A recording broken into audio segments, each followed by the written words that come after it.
हम नहीं समझ रहे कि मोदी क्या है, लेकिन उनको समझ में आ गया, इसीलिए उसके खिलाफ एक होकर खड़े हैं।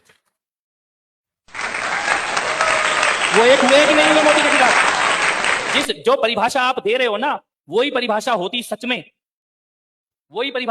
में, तो ये पूरी दुनिया का जिहादी और लेफ्टिस्ट इकोसिस्टम एक आदमी के पीछे नहीं पड़ा हुआ होता।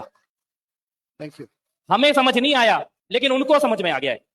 तो मुझे ये लगता है, बोलने में कुछ चीजें अच्छी भी लगती है और हम भी आपको मंत्रमुग्ध होकर सुनते हैं, लेकिन मुझे ये लगता है कि कहीं ना कहीं हम अपने पैरों पे ही कुल्हाड़ी मारेंगे अगर हम वो पप्पू के पीछे भी खड़े हो गए, हम मोदी की भी उंगली पकड़ के खींच रहे हैं। मुझे ये लगता है, और बार बार क्योंकि ये प्रयास हो रहा है, इसलिए मैं ये कहना चाहता हूं, शायद यहां बैठे हुए ये बड़ा चटकारे लेने में बड़ा मजेदार है। मोदी को बोल दो, कुछ लोग तो योगी को भी बोलते हैं।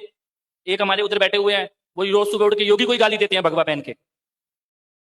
लेकिन आप ये समझो कि हमें शत्रुबोध हो या ना हो, उनको शत्रुबोध है। वो तो कसमें खा रहे हैं कि ये दोनों चले जाएं, उसके बाद तुम्हारे घर में घुसेंगे। खा रहे कि नहीं खा रहे हैं?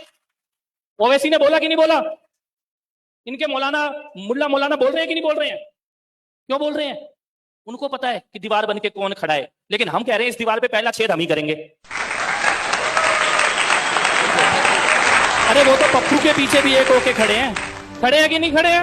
वो मुल्ला मुलायम के बेटे के पीछे एक होके खड़े हैं। वो धर्म परिवर्तन कराने वाली जो आंटी बाहर से आई है, उसके बेटे के पीछे एक होके खड़े हैं। वो वायनाड में 40% मुसलमान है और ये पिंकी को वोट देंगे। अभी देंगे कि नहीं देंगे? वही आदमी कश्मीर में वोट मांगने गया, कह रहा बाहरी राज्यपाल गवर्नर बाहरी है, और वही आदमी केरल में अपनी जिस बहन को भेजा है वो केरल की है, लेकिन वो एक है।